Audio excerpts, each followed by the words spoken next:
Okay, here we are, Scott. No Circa Millions, no Circa Survivor, but back by popular demand to try and give a preview on today's two conference championships.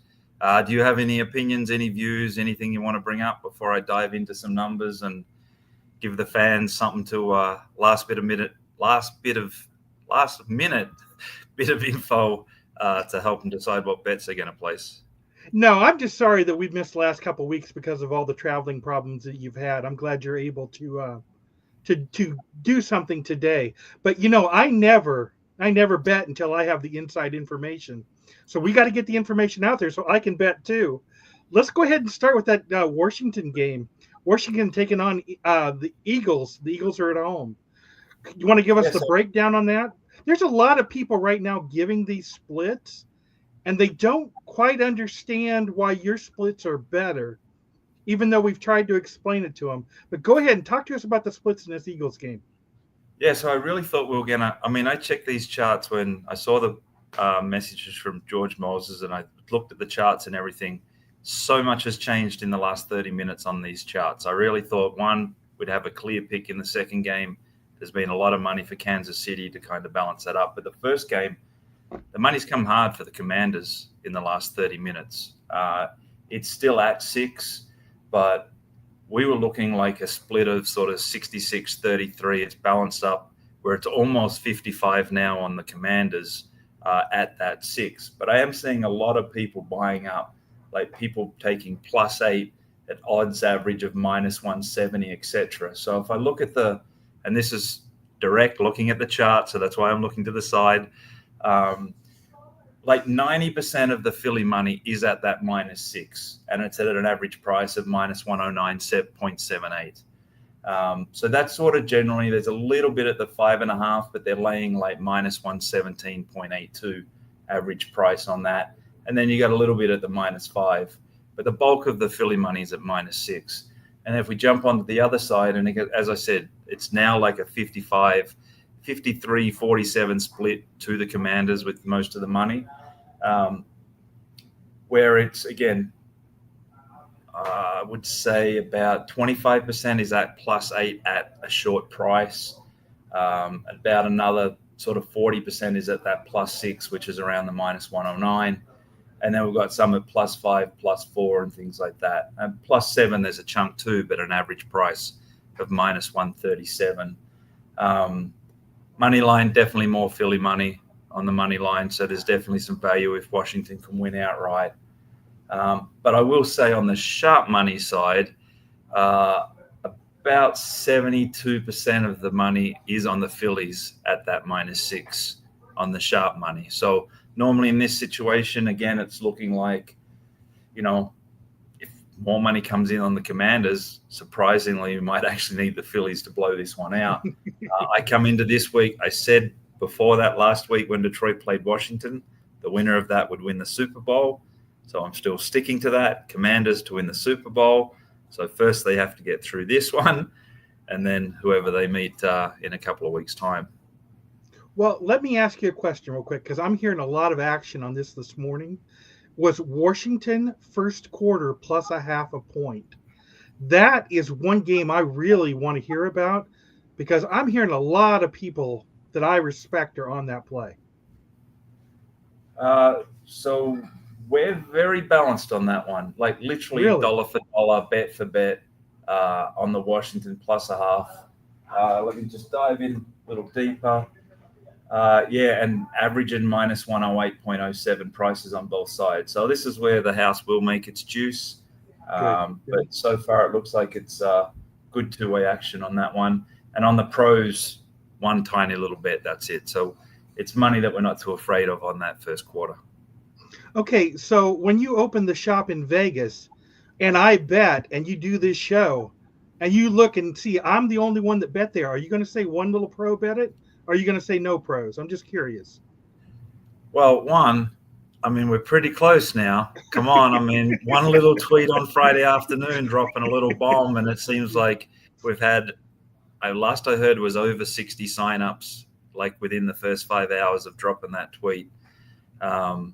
So, hopefully, as I've given some feedback, processing deposits, withdrawals, options will be opened up tomorrow.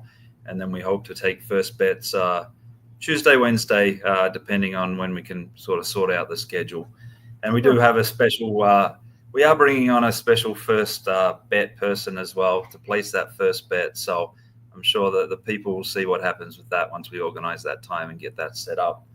But yeah, all in all, if I look a little deeper, we're sort of trying to look at the props, the team total. They're betting the over pretty heavy on the Washington.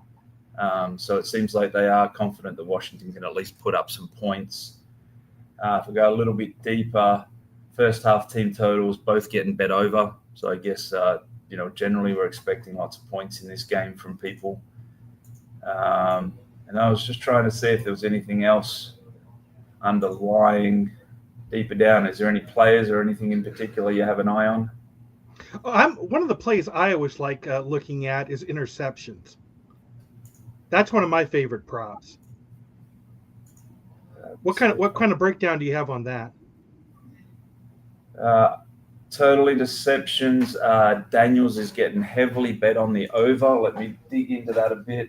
We've got about 70% of the money on the over a half, average price minus 111, and the under is average price plus 105. So it does seem like they think Daniels is definitely going to throw some interceptions, and we're pretty well balanced on the other one. Okay. All right. That's just one of my favorite props to take a look at.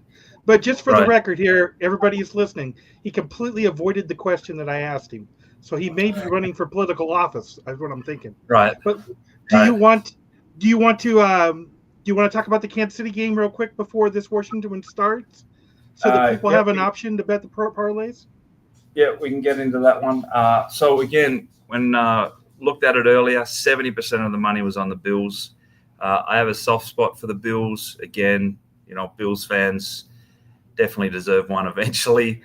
Plus, I have a good friend that is a big Bills fan, and we go through this every year, the pain of the playoffs. Right now, a lot of Chiefs money's come in. It's kind of balanced it up a bit, but we're still probably 60-40 on the Bills right now.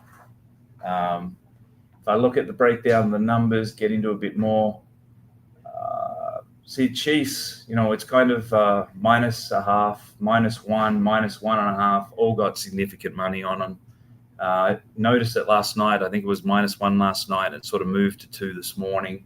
Mm-hmm. And on the Bills side, it's well spread out. We've got a lot of people taking some at plus 3.5, laying minus 180, plus 3 laying minus 154 average.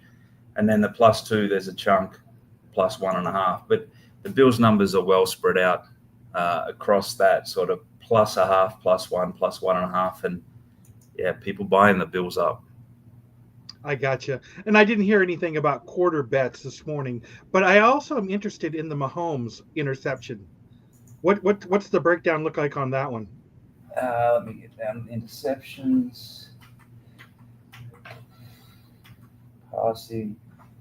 Interceptions, dollar for dollar, bet for bet, both sides, over and the under. If I look at the average prices, plus 115 average price on the over, minus 123 average price on the under. So the bookies have done what they're meant to have done, and they've got their 8-cent margin there. How about the pros? How the pros are attacking that prop? Let's see. Okay, so definitely some money on the over here. Let me see what they laid. Change this chart a little bit. Got a few players taking the over. One took plus 119, one took plus 15, and another one took plus 10. And there is no pro on the under. So maybe they're looking Mahomes to throw away the game a little bit. But it is at a half, so it only takes one. And it seems like both games feel like they're going to go back up and down the field. Yeah, I wouldn't think that would cost them the game, just one turnover. But it's not going to help them, that's for sure. I think it's almost impossible to bet against Mahomes, personally. Oh, yeah, I mean, they've walked through the raindrops all season. We've said this multiple times. That game last week, they weren't the better team, in my opinion. They weren't, used to miss those few field goals, miss the extra point, just had the majority of the possession. They felt like they should have taken that game. And then for it to land on the number, that was a brutal result. Depending which side you're on, but definitely for the books. Well, remember, you had to make that phone call to get that safety at the end, if you remember right. There may have been a phone call made. So you shocked the world with the phone call. I'll tell you that. You shocked the world. Yep. So again, thought we'd have something standing out when the Chiefs. Nothing there right now on either game. Personally, again, I'm playing and tipping the Commanders to win the Super Bowl. Hopefully they're playing the Bills, but we might actually need the Chiefs right now, which is super unusual. Yeah. Never heard of kind of thing. But yeah, there's still plenty of time before that game. But Commanders' money's rolling in. That's not surprising. Not surprising at all. Well, Adam, I am just thrilled we got back together. I'm glad you're not in an airport. I'm glad we're actually both in an office. So everything is good. And we have to try to do this more often. Maybe we have to figure out a better day and time, because we're not restricted now by the proxies being due at 4:00 Pacific. So maybe there's a better day and time that works for you. Maybe it's a Tuesday. Maybe we'll do something on Tuesday. What do you think? Tuesdays generally can work. Okay. Just depending on what's available. Maybe on the Wednesdays, we've got with Arizona opening up after the weekend, we've got the Waste Management golf there. So maybe there's some golf stuff on a Wednesday afternoon. Super Bowl in a couple of weeks. I'm sure we can find some stuff there. March Madness, bunch of other shit coming along the way. So I'm sure we'll find something. And just super busy right now trying to get, more places open, more bets taken, and with this brand deal that Planetech did with BetCris to be able to use their brand and likeness in Arizona, hopefully we can do something special there as well. And from what I understand, it's only like a 20-minute drive for you to some exit or something, just dam or something like that. So there'll be opportunities. Well, I'll go ahead and give away the secret. I'll give away the secret right now. It's exit number 2. And here's what you do from the Nevada side. You exit number 2, and you hang a left, like you're going to come back onto the highway coming back to Vegas. But you don't make the left. You just keep going straight up this gravel road. And once you get up that gravel road, there's a cutout place for about 6 to 8 cars to overlook and stop and do some gambling. It's a beautiful spot. Someday I'll show you a picture of it. It's really, really nice. It'd be a great place for a hot dog stand or something like that, but currently there is not one there. So just something to think about. Okay, well, I didn't want to give it away specifically. I'm glad you jumped in and let people know. And I'll give it away. Maybe that's where we do a show from one day. Boy, that would be fun. That would be great. Hidden exit number 2. I like that. I like that a lot.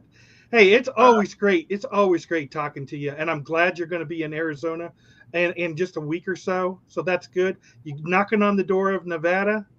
That's outstanding. So I cannot wait. All right. Looking forward to it. And good luck everyone today. And we'll catch up soon. All right. Thanks, guys. All right. Cheers.